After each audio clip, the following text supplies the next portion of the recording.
جزیرہ نما عرب کے بارے میں یہی ہدایت ہے۔ اللہ تعالیٰ نے اعلان کر دیا تھا کہ یہاں کوئی دوسرا دین نہیں ہو سکتا، یکون الدین کلہ للہ۔ رسالت میں آپ صلی اللہ علیہ وسلم کی بعثت کے مقاصد میں سے ایک بہت بڑا مقصد یہ تھا کہ جزیرہ نما عرب کو بالکل خالی کرا دیا جائے گا، اور حضور نے بھی یہی وصیت کی تھی کہ لا یجتمع فیہ دینان۔ جزیرہ نما عرب کی حیثیت اب قیامت تک وہی ہے جو اس سے پہلے فلسطین کی تھی، چنانچہ اس کو غیر مسلموں سے پاک رکھا جائے گا۔ جب آپ نے ان کو بلا لیا اور اتنی بڑی تعداد میں بلا لیا تو یہ تو اب انڈے بچے ہیں، وہ نکلیں گے، ان کو کون روک سکتا ہے؟ اصل میں پہلے ہی غلطی کی گئی ہے۔ پورے جزیرہ نما عرب کے بارے میں یہی حکم ہے کہ اس کو دوسرے ادیان سے خالی رہنا چاہیے۔ اس کے بعد اگلا حکم بھی قرآن نے بیان کر دیا کہ سواء العاکف فیہ والباد، وہ کسی عرب قوم کا ملک نہیں ہے، مسلمان باہر ہوں یا اندر، سب کا ملک ہے۔ سب کی ذمہ داری ہے کہ وہ حرم کی حفاظت کریں۔ اس پر کوئی خطرہ ہوگا تو سب مکلف ہے۔ اس میں ہماری قومی حکومتوں کا نظم ختم ہو جائے گا اگر وہاں کوئی معاملہ ہو جاتا ہے۔ تو یہ سب باتیں قرآن مجید میں بیان ہو گئی ہیں۔ جزیرہ نما عرب عام زمین کا کوئی خطہ نہیں ہے، اللہ نے اس کو اپنے لیے خاص کیا ہوا ہے۔ وہاں اس طرح کی جو چیز بھی ہو رہی ہے وہ خلاف ورزی ہے، اور اس طرح کی خلاف ورزیاں جن پر بائبل میں اللہ تعالیٰ نے جو تبصرہ کیا وہ پڑھ لیں، جو فلسطین میں یہود نے کی تھی، اس سے اندازہ ہو جائے گا کہ اللہ تعالیٰ اس کو کس نگاہ سے دیکھتے ہیں۔ کیونکہ یہاں تو خلاف ورزی قرآن کے بعد ہوئی ہے تو اللہ کا تبصرہ معلوم نہیں ہو سکتا، وہاں خلاف ورزی ہو گئی تھی تو دیکھ لیں پڑھ کے کیا کیا تھا اللہ تعالیٰ۔ اور تنقید یہ پیش کی گئی ہے کہ غامدی صاحب ایک طرف بات کرتے ہیں نیشن اسٹیٹ کی، جدید دور کی اقدار کی، اس سے آہنگ ہو کر مسلمانوں کو جینے کا قرینہ اور سلیقہ پیدا کرنے کی، اور دوسری جانب خود ایسی دینی آراء رکھتے ہیں کہ جو کسی بھی طور پر اس دنیا، اس کا عہد، اس زمانے کی حرکیات، اس عرف اور اس تمدن سے میل نہیں کھاتا۔ میں تنقید کا کچھ ابتدائی حصہ آپ کی خدمت میں پڑھ کے رکھتا ہوں۔ ایک صاحب علم لکھتے ہیں کہ غامدی صاحب نیشن اسٹیٹ کی بات کرتے ہیں تو وہ لوگوں کو یہ باور کراتے ہیں کہ ہم نیشن اسٹیٹ کے دور میں جی رہے ہیں۔ اس حوالے سے ہمارے دینی فکر میں موجود اصطلاحات جدید دور میں قابل عمل نہیں، اور اس چیز نے دینی فکر کو جمود کا شکار کر دیا ہے۔ ان کی رائے میں دین میں ایسا کوئی حکم نہیں جو نیشن اسٹیٹ کی تردید میں ہو، اور اس بنیاد پر جدید دور کے پڑھے لکھے لوگ اس موقف کی تائید بھی کرتے ہیں اور غامدی صاحب کی فکر سے متاثر بھی ہوتے ہیں، اور عمومی طور پہ غامدی صاحب بھی اس بدلی ہوئی دنیا کے ساتھ چلنے کی بات کرتے ہیں اور اس حوالے سے روایتی فکر پر تنقید کرتے ہوئے بھی نظر آتے ہیں۔ اس نیشن اسٹیٹ کی حیثیت کو تسلیم کرتے ہوئے وہ یہ بھی فرماتے ہیں کہ نیشن اسٹیٹ میں ریاست کا کوئی مذہب نہیں ہوتا، اور نہ ہی آئین میں کوئی مذہبی بات درج کی جا سکتی ہے، کیونکہ ایسا کرنا نیشن اسٹیٹ کے تصور کے خلاف ہوگا۔ لیکن غامدی صاحب نیشن اسٹیٹ کے اصول کو مان کر ہمیں جہاں لے جانا چاہتے ہیں خود اس سے منحرف ہو جاتے ہیں، اور وہ بعض پہلوؤں سے خود نیشن اسٹیٹ کے تصور کی نفی کرتے ہوئے نظر آتے ہیں۔ ابوظہبی میں مندر کی تعمیر پر ان کی مذمت اسی کی غمازی کرتی ہے۔ آپ سب میں چاہتا ہوں ذرا چیز کو کھول کے تنقید کے ساتھ اندر اتر کے سمجھوں، اس رائے سے اوپر اٹھ کے۔ ایک دنیا کا ورلڈ آرڈر ہے، اس وقت بنا ہوا ہے، یونائٹڈ نیشن نے کچھ چیزیں بنائی ہیں، بنیادی انسانی حقوق کا چارٹر ہے، ممالک اس کے پابند ہیں۔ اس سب میں ایک دینی تصور ہے، آپ کا مان لیا وہ ٹھیک ہوگا، قرآن و حدیث پہ مبنی ہوگا، لیکن کل کوئی دینی تصور ہندوستان کی سرزمین میں پیدا ہو جائے، پرسوں کہیں اور پیدا ہو جائے، تو اس سے جو دنیا جہاں تک پہنچ چکی ہے، اب جو ورلڈ آرڈر وجود میں آ گیا ہے، ملک خود مختار ہیں، ایک طرح سے نیم خود مختاری بھی ہے، وہ سب کچھ تلپٹ ہو جائے گا، اور دنیا نے اتنا لمبا سفر طے کیا ہے ان مذہبی تصورات سے نکل کے، بنیادی جو اسٹیٹ اسٹرکچر اور کرافٹ بنا ہے اس کو پھر سے آپ مذہب کے ساتھ جوڑ رہے ہیں۔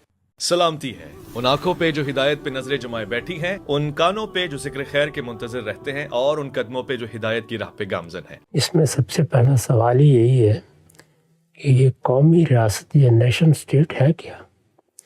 اس کو پہلے علم و عقل کی روشنی میں سمجھنا چاہیے۔ اعتراض اگر کیا جا رہا ہے تو اسی سے کوئی تضاد نمایاں کرنے کے لیے کیا جا رہا ہے، چنانچہ پہلی ضرورت یہی ہے کہ اس کو سمجھ لیا جائے۔ میں نے بارہا توجہ دلائی ہے کہ اس سے پہلے دنیا میں دو طریقے اختیار کیے گئے۔ ایک یہ تھا کہ خدا کی زمین پڑی ہوئی تھی، کوئی قوم، کوئی قبیلہ سب سے پہلے وہاں پہنچ گیا، انہوں نے وہاں جا کے اپنی ایک حد بندی کر لی، اس کی سرحدیں متعین ہو گئیں، یہ اس قبیلے یا اس قوم کا وطن ہے۔ اس تصور سے ابتدا ہوئی ہے۔ اس کے بعد بڑے بڑے فاتحین پیدا ہونا شروع ہو گئے۔ وہ فاتحین اپنی قوموں کو لے کر اور بعض اوقات اپنی جماعتوں کو لے کر اٹھتے تھے اور بڑے علاقے فتح کر لیتے تھے۔ جن علاقوں کو وہ فتح کر لیتے وہی ان کی ریاست ہوتی تھی۔ اس ریاست کی سرحدیں ان کی فتوحات ہی متعین کرتی تھی۔ اگر انہوں نے آگے بڑھ کر 2 اور ملک فتح کر لیے ہیں تو سرحدیں وہاں پہنچ جائیں گی، اور 2 ملک کہیں شکست کھا کے کھو دیے ہیں تو سرحدیں پیچھے آ جائیں گی۔ یہ یاد ہوگا کہ مغلوں کے زمانے میں خود ان کی سلطنت کی سرحدیں کبھی برما کے پار چلی جاتی تھیں اور ادھر کابل تک پہنچ جاتی تھیں، اور کبھی پیچھے آ جاتی تھیں، کبھی ہندوستان کے سمندروں تک پہنچ جاتی تھیں، اور کبھی دکن میں وہ اپنے مقبوضات کھو بیٹھتے تھے۔ تو فتوحات کے زمانے میں ریاستیں اسی طرح بنتی بناتی تھیں۔ چنانچہ یہ معلوم ہے کہ جب مسلمانوں نے فتوحات شروع کی تو اس وقت بھی ان کی سلطنت ان کی فتوحات ہی متعین کرتی تھی۔ ان میں سلاطین پیدا ہونا شروع ہوئے تو انہوں نے اس بڑی سلطنت میں اپنی سرحدیں بنانا شروع کر دی۔ اس میں یہ خوارزم شاہی سلطنت کی سرحدیں ہیں، یہ سلجوقیوں کی سرحدیں ہیں، یہ عثمانیوں کی سرحدیں ہیں، یہ ہوتا تھا۔ ایسے ہی برطانیہ عظمیٰ نے دنیا پر حکومت کی تو ایک چھوٹے سے جزیرے کی سرحدیں عالمی سلطنت کی سرحدیں بن گئی۔ ہندوستان بھی ان کی سلطنت کا حصہ تھا۔ مسلمانوں کی 3 بڑی سلطنتیں تھیں جب وہ زوال آشنا ہونا شروع ہوئے۔ ایک سلطنت عثمانیہ جس کا دارالحکومت قسطنطنیہ تھا، دوسرے ایران کی صفوی سلطنت، اور تیسرے ہندوستان کی مغلیہ سلطنت۔ تینوں کی سرحدیں اسی طرح متعین ہوئی تھیں، یعنی جو علاقے انہوں نے طے کر دیے تھے وہ ان کے علاقے تھے۔ یہ معلوم ہے کہ سلطنت عثمانیہ کی سرحدیں ایشیا سے نکل کر مشرقی یورپ تک چلی گئی تھی۔ بہت سے مشرقی یورپ کے ممالک بھی ان کے اندر موجود تھے۔ تو ایک زمانہ یہ تھا۔ اس کے بعد کیا ہوا؟ اس کے بعد یہ ہوا کہ آہستہ آہستہ دنیا میں بعض نئے افکار پیدا ہوئے۔ دنیا میں جنگ و جدال کی قدر بدل گئی، اسلحے کی نوعیت بدل گئی۔ دنیا نے پتھر کے زمانے سے زرعی دور میں قدم رکھا اور پھر انڈسٹریل ریولوشن آ گیا۔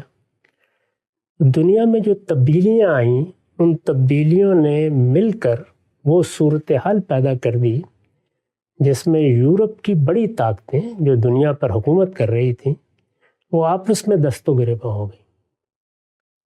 اس کا نتیجہ پہلی اور دوسری جنگ عظیم تھی۔ اتنی بڑی جنگ کہ دنیا کی تاریخ میں اس کو جنگ عظیم یا ورلڈ وار کا نام دیا گیا ہے۔ پہلی جنگ عظیم نے آہستہ آہستہ یہ تصور پیدا کیا کہ اب شاید وہ دنیا نہیں رہی جس میں اس طرح نو آبادیات قائم کی جائیں، دوسری جگہوں پر جا کر قبضہ کیا جائے، پھر وہاں آبادی کو اپنے ماتحت رکھا جائے۔ چنانچہ ہمیں یہ معلوم ہے کہ 1928 میں یہ فکر پیدا ہوا کہ اب قومی ریاستوں کی طرف بڑھنا چاہیے۔ قومی ریاست اس سے پہلے بھی موجود تھی جیسے میں نے عرض کیا، لیکن ان کی کوئی پرواہ نہیں کرتا تھا۔ فاتحین اٹھتے تھے اور جہاں تک چاہے ہولی رومن امپائر نے یہ تو نہیں دیکھا تھا۔ لوگ آباد تھے اور اس لحاظ سے ان کی ریاستیں یا ان کے علاقے اپنی جگہ ان کے قومی وطن تھے، یا قومی ریاست کی بجائے قومی وطن کی تعبیر اس زمانے کی رعایت ملحوظ رکھی جائے تو زیادہ موزوں ہوگی۔ وہ قومی ریاستیں اور قومی وطن کس بنیاد پر بنے ہوئے تھے؟ وہ اسی بنیاد پر تھے جو قومیت کی بنیاد ہے۔ وہ کسی عالمگیر انسانی تصور پر بنے ہی نہیں تھے۔ ایک قوم وہاں آباد ہے، وہ نسل کے لحاظ سے قوم کہلاتی ہے، رنگ کے لحاظ سے قوم کہلاتی ہے، زبان، ثقافت، تہذیب اور اسی طرح بعض اوقات تاریخ، یعنی ایک جگہ مختلف قومیں آئیں، آباد ہوئیں، اور پھر وہ ملک ان کی شناخت بن گیا، وہ علاقہ ان کی شناخت بن گیا۔ تو وطنی قومیت، نسلی قومیت، اسی طرح رنگ، زبان، ثقافت، ان بنیادوں پر قوم بن گئی. مذہبی بھی تھوڑی سی. کبھی کبھار، بہت کم ایسا ہوا ہے دنیا میں. زیادہ تر اسی بنیاد پر. سلطنتیں تو مذہبی بنیاد پر بنی، جیسے ہولی رومن امپائر ہے، لیکن قومی وطن تو انہی بنیادوں پر تھے. یہ انگریزوں کا وطن ہے، یہ حبشیوں کا وطن ہے، ایسے ہی ہے. تو یہ جو مختلف قوموں کے وطن تھے، انہی سے قومی ریاست کا تصور پیدا ہوا. یعنی یہ بات کہ بڑی بڑی سلطنتیں بنانے اور لوگوں کو مغلوب کرنے کی بجائے یہ مان لیا جائے کہ ہر قوم کا ایک وطن ہے، یعنی جس میں وہ بہت بڑی تعداد میں رہتے ہیں، صدیوں سے آباد ہیں، ان کے آباء و اجداد وہاں رہے ہیں. جیسے مثلا ہم ملیشیا میں گئے تو وہ ملے قوم کا وطن ہے.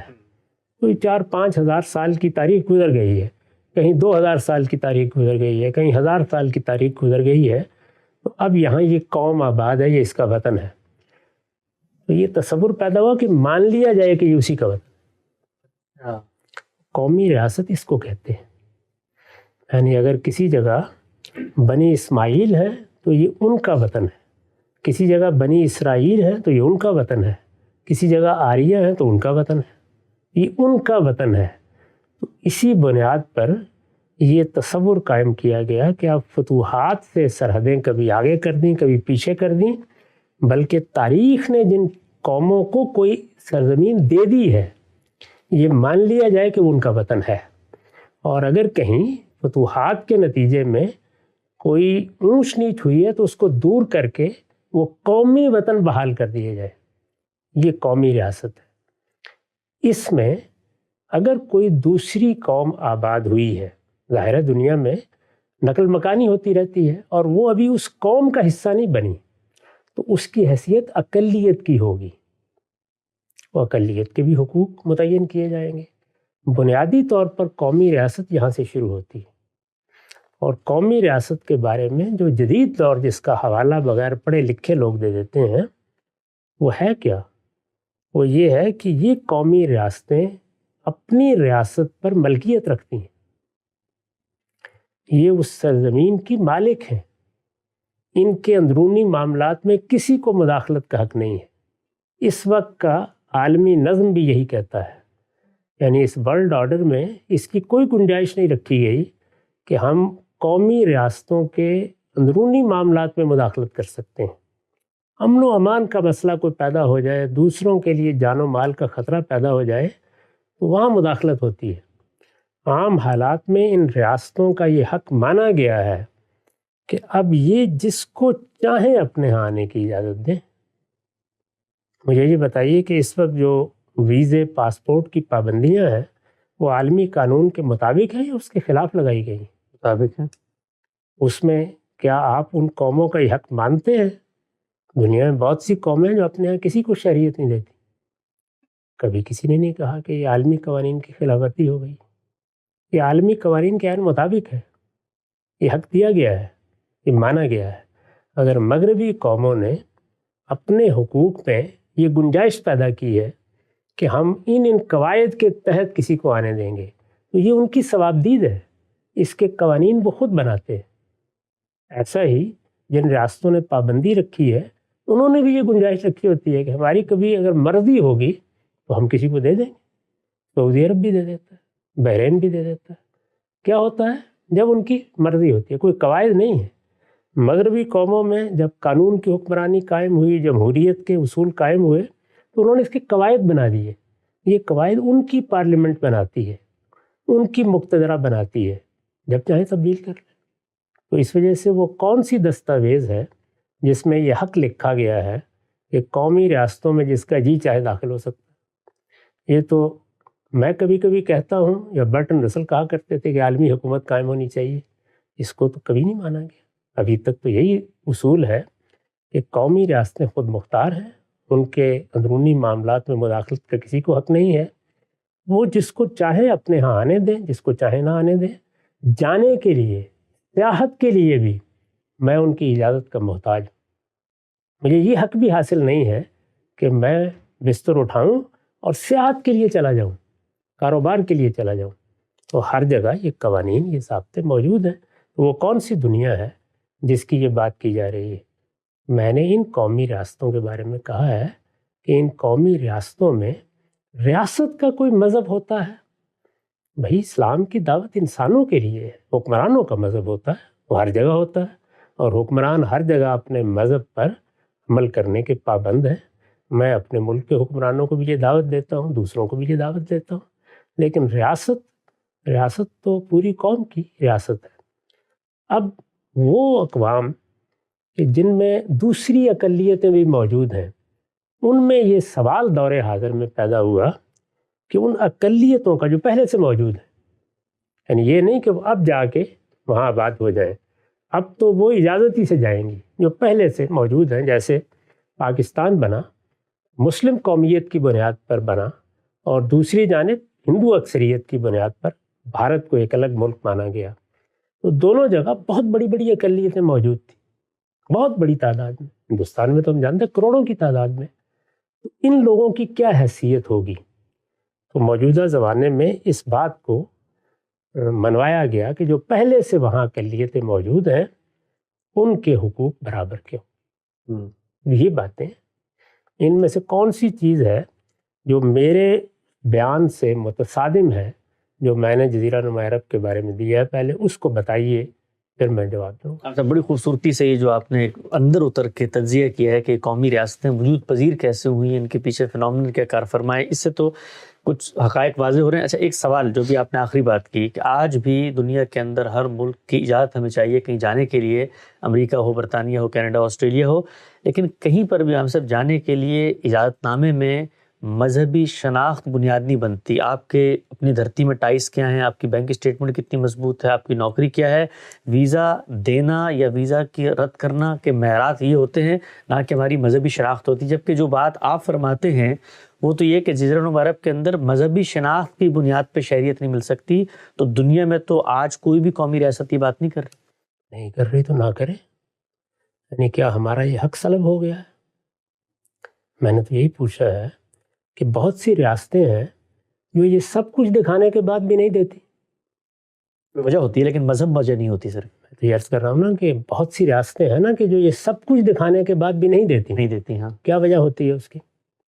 یعنی مثال کے طور پر جن ملکوں میں آپ شہریت حاصل نہیں کر سکتے تو وہاں کیا وجہ ہوتی ہے؟ ان کی ثوابدید مرضی ہے، کیا دیکھیں گے کیا نہیں دیکھیں گے. تو جب آپ نے یہ مان لیا کہ یہ اس قوم کا گھر ہے تو پھر اس ساری تقریر کا مطلب کیا ہے؟ یہ بتائیے نا مجھے. مان لیا نا میرا گھر ہے، اب میں اپنے گھر کے بارے میں یہ قاعدہ بناؤں کہ یہاں پر ٹوپی پہن کے لوگ آ سکتے ہیں ورنہ نہیں آ سکتے، یا یہ بناؤں کہ وہاں پر اس طرح کی شلوار قمیص ہونی چاہیے. دنیا میں کتنی کلب ہیں جن میں لباس طے ہے؟ بنا لیا نا آپ نے. اچھا، ویٹیکن میں جا کے زمین خرید سکتا ہوں. تو دنیا بھر میں جو قومی ریاستیں موجود ہیں وہ اپنے ہاں باہر سے آنے والوں کے لیے قواعد بناتی ہیں. یہ قواعد ان کی مرضی ہے، جس طرح چاہے بنائیں. تو میں نے یہ بتایا تھا کہ جزیرہ نما عرب میری یا آپ کی بنائی ہوئی ریاست نہیں ہے. اس کو خدا کے آخری پیغمبر نے بنایا ہے اور اس کے حدود قیود طے کیے ہیں. اور وہاں پہلے دن سے ذریت ابراہیم آباد تھی. وہ وہاں آج آباد نہیں ہوئے، وہ 2100 قبل مسیح سے وہاں آباد ہے. دنیا میں شاید ہی اتنی پرانی تاریخ کوئی قوم بتا سکے. وہاں حرم ہے، اللہ کا گھر ہے، دنیا کی سب سے پہلی عبادت گاہ ہے. وہ اس کے متولی کی حیثیت سے تھے.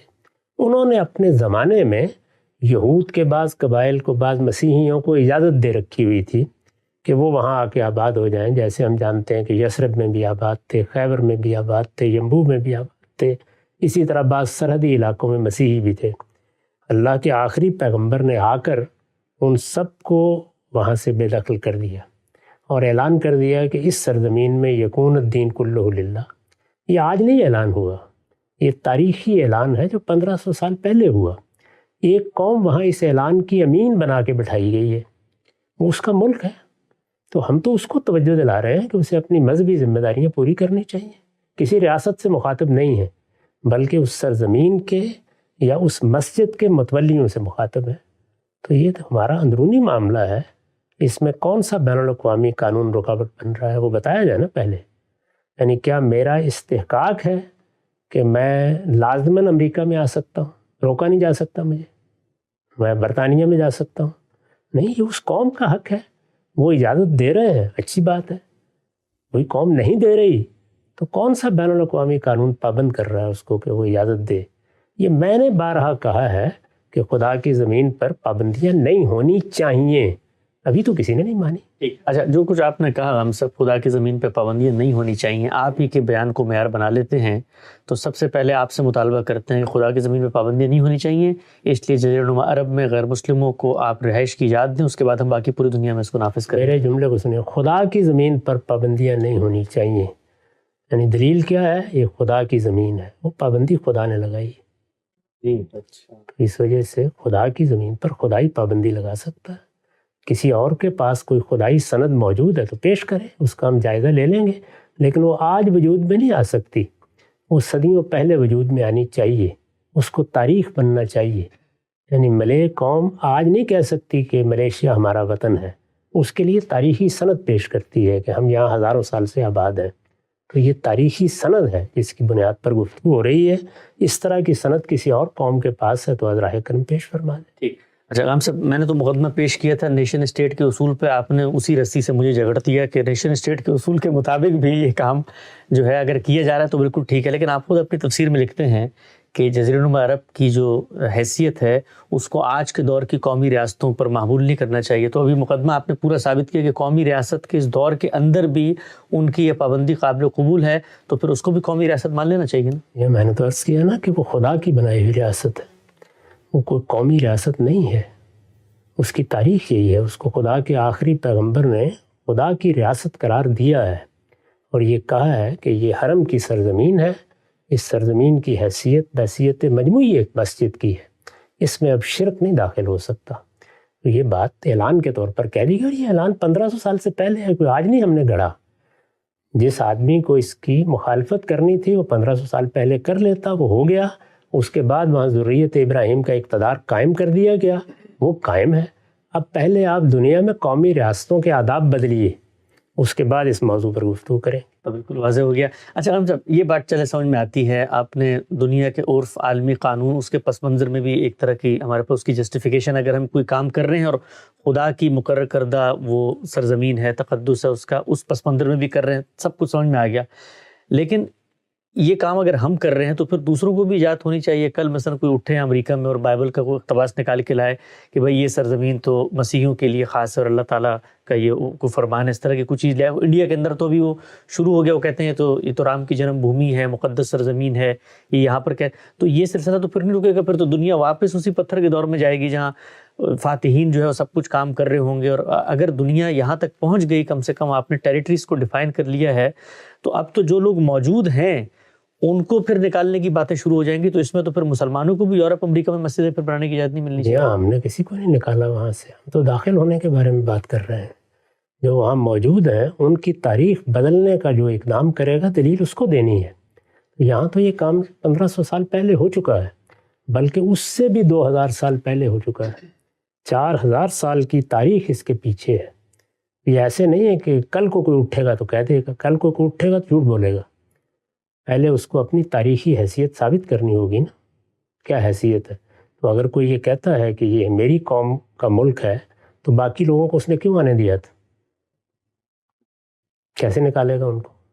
اس وقت بولنا تھا جب وہ آ رہے تھے، تو ہم 1500 سال سے بول رہے ہیں نہیں آنے دیتے کسی کو،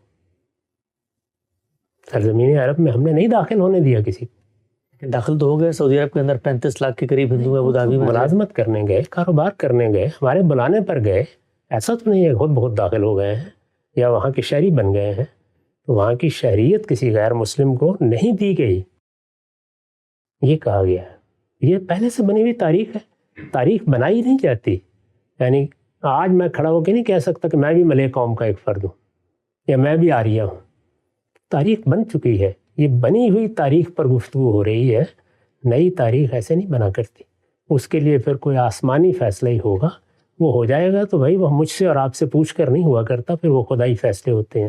وہ جب رسالت میں آپ صلی اللہ علیہ وسلم کی بعثت کی صورت میں ہوا تھا تو کیسر و کسریٰ بھی اس کی مزاحمت نہیں کر سکے تھے، وہ جب ہو جائے گا تو ہو جائے گا۔ اچھا ہم سب میں نے سوال بھی آپ سے پوچھا تھا، مثلا اس وقت اسرائیل یہ دعویٰ کرتا ہے کہ جی 3000 سال پرانی ہماری تاریخ ہے، ہمارے مقدس صحیفوں میں لکھا ہوا ہے یہاں پر ہیکل کی تعمیر ہو، ہماری مذہبی ذمہ داری ہے، لہٰذا لوگوں کو نکالو یہاں سے اور ہم اپنے اس پر قائم ہیں۔ تو یہ جو دعویٰ ہے دینی دعویٰ، ان کے دین کے مطابق ان کا دعویٰ ہوگا، ہمارے دین کے مطابق ہمارا دعویٰ ہوگا۔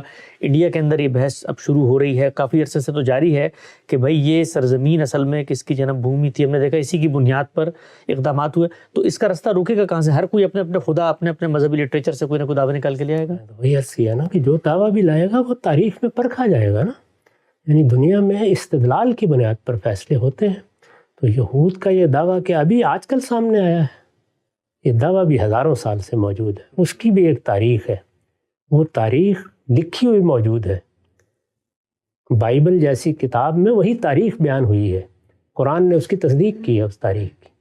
تو اس وجہ سے جب کوئی تاریخ اس طرح بنتی ہے، اپنی ایک حیثیت رکھتی ہے، ورنہ کیا ہے، نہ یہ خدا کی زمین ہے، میں کل یہ کہوں کہ انگریز وہاں سے نکلیں برطانیہ سے، مجھے آنا ہے وہاں پہ۔ بھائی سارے دعوے کسی تاریخی پس منظر پہ ہوتے ہیں نا، یہ ایسے نہیں ہوتے جیسے بچوں کے کھیل ہیں، میں نے اٹھ کے کر دیا، آپ نے اٹھ کے کر دیا۔ ان کا یہ دعویٰ تھا، اس دعوے کو پذیرائی بخشی ہے دور حاضر کی بڑی طاقتوں نے۔ پہلی جنگ عظیم کے بعد ان کے اس دعوے کو مان لیا گیا، اس سے پہلے بھی 2 مرتبہ تاریخ میں مانا جا چکا ہے، اور دنیا کے اس وقت کے بڑے بادشاہوں نے ان کو دوبارہ داخل کیا اور وہاں جا کے آباد کیا۔ اس آباد کاری میں کیا بے انصافی ہوئی ہے، کیا غلطی ہوئی ہے، کیا چیز کیسے ہونی چاہیے تھی، اس پہ بحث ہو سکتی ہے، لیکن یہ ان کا دعویٰ ہی تھا جس کی بنیاد پر برطانیہ عظمیٰ نے ان کو وہاں آباد ہونے کا موقع دیا۔ تاریخی دعوے ہی اصل میں فیصلہ کن ہوتے ہیں۔ ایک وقت بالکل واضح ہو گیا۔ چند ضمنی سوالات ہم سب آگے بڑھاتے ہوئے یہ بیان کیجیے گا، یہ جو جزیرہ نما عرب ہے، آج ہم بڑے شان و شوق کے ساتھ وہاں جاتے ہیں، بڑی بلند عمارتیں، بڑی ترقی یافتہ قومیں، ان کے پاس پیسہ بھی اور دنیا بھر میں وہ مدد بھی کر رہے ہوتے ہیں، لیکن یہی عرب کے بدو چرواہے تھے، ننگے بدن ننگے پیر، کچھ بھی نہیں تھا ان کے پاس، ان کو انہی غیر مسلموں نے جا کر آباد کیا۔ آپ دبئی کو دیکھیں، ابو دھابی کو دیکھیں، کویت کو دیکھیں، قطر کو دیکھیں، عمان کو دیکھیں، سعودی عرب کو دیکھیں، تیل نکالنے والے گورے بیٹھے ہیں، مشیر گورے، غیر مسلم۔ تو ایک دنیا کے اندر ایک غیر مسلموں نے اگر آپ کی اتنی بڑی حمایت کی ہے، آپ کے ملکوں کو بنا دیا ہے، تو آج ہم ان کو کس منہ سے کہیں گے کہ بھئی یہ اس سرزمین میں تمہیں آباد ہونے کی جاتی، نکل جاؤ سے؟ خیرات فرمائی ہے، انہوں نے معاوضہ لیا ہے، کمایا ہے، بھائی تجارت کرنے کے لیے آئے تھے، اس لیے نہیں آئے تھے کہ ہمارے اوپر کوئی احسان کرنے کے لیے آئے تھے۔ دولت ہمارے پاس موجود تھی تو ہم نے اگر ان کی صلاحیتیں خریدی ہیں تو اس کا معاوضہ دیا ہے، کبھی اگر فوجوں کی بھی ضرورت پڑی ہے تو اس کا بھی معاوضہ دیا ہے۔ تو خرید و فروخت تو دنیا میں ہمیشہ ہوتی رہے گی، اس وقت بھی ہو رہی ہے، جس کا جی چاہے ہماری صلاحیتیں خرید لے، لیکن جائز خریداری ہونی چاہیے، تو کوئی ناجائز کام نہیں ہوا، جائز طریقے سے۔ آپ کے پاس ایک ہنرمندی ہے، میں روز اپنے گھر میں ایک آدمی کو بلاتا ہوں، اسے کہتا ہوں یہ ذرا بجلی کا سوئچ ٹھیک کر دینا، مجھے نہیں ٹھیک کرنا آتا، پیسے دیتا ہوں نا اس کے لیے، وہ وہاں بیٹھ جائے آگے۔ چونکہ مجھے یہاں بلایا گیا ہے اور میں نے سوئچ ٹھیک کر دیا ہے اور ایئر کنڈیشنر صحیح کام کرنے لگ گیا ہے، اب میں یہاں رہوں گا، یہ کیا استدلال ہے؟ تو ہم سے وے آؤٹ کیا ہے؟ مثلا آپ کو آج بنا دیا ہم نے جزیرہ نما عرب کا حکمران، اور آپ نے قرآن کی ہدایت پہ عمل کیا، 35 لاکھ کے قریب غیر مسلم کہتے ہیں سعودی عرب کے اندر ہیں، پھر ابو دھابی، قطر، عمان، ان کی تو ابھی یعنی اگر سب ملکوں کو ملا لیں تو اکثریت غیر مسلموں کی بن جائے گی، تو آپ کے ایک فرمان جاری کریں گے کہ جی ان سب کو یہاں سے نکال دیں، تو پھر ان کا ملک کا نظام کیسے چلے گا؟ یہ بات یہ ہے کہ جو نص ہے وہ وہاں بھی مستقل شہریت کے بارے میں ہے، یہ تو سد ذریعہ کا اصول ہے جس پر گفتگو کی جاتی ہے، آپ یہ کام کریں گے تو اس سے خرابی کے پیدا ہونے کے امکانات پیدا ہو جائیں گے، تو اس میں 2 رائے ہو سکتی ہیں، گفتگو بھی ہو سکتی ہے، لیکن مستقل شہریت اس سرزمین کی کسی غیر مسلم کو نہیں مل سکتی، اور مسلم کی حیثیت سے وہاں پر عرب قوم کے حقوق بھی الگ نہیں ہیں۔ قرآن کا ارشاد ہے سواء العاکف فیہ والباد، اس سرزمین سے متعلق ہر مسلمان کا یکساں حق ہے۔ اگر مستقل شہریت نہیں مل سکتی، عارضی طور پہ لوگ رہ رہے ہیں 10 سال، 15 سال، 20 سال، تو ظاہری بات ہے ان کو کوئی مذہبی تصور ہے، کسی مورتی، کسی بت کو وہ پوچھتے ہیں، تو وہ کیا اس دوران وہاں پہ نمازیں پڑھیں گے ہمارے ساتھ؟ اسی لیے میں نے عرض کیا تھا نا کہ آپ کو یہ نہیں کرنا چاہیے تھا، اگر کیا ہے تو پھر تو آپ کو اجازت دینی پڑے گی، یعنی پہلے آپ نے ایک غلط کام کیا، اب اس غلط کام پر آگے جو نتیجہ نکلنا ہے اس کی تو میں نفی نہیں کروں گا، میں تو یہ کہہ رہا ہوں کہ یہی نہیں کرنا چاہیے تھا۔ ایک نقطہ نظر بالکل واضح ہو گیا۔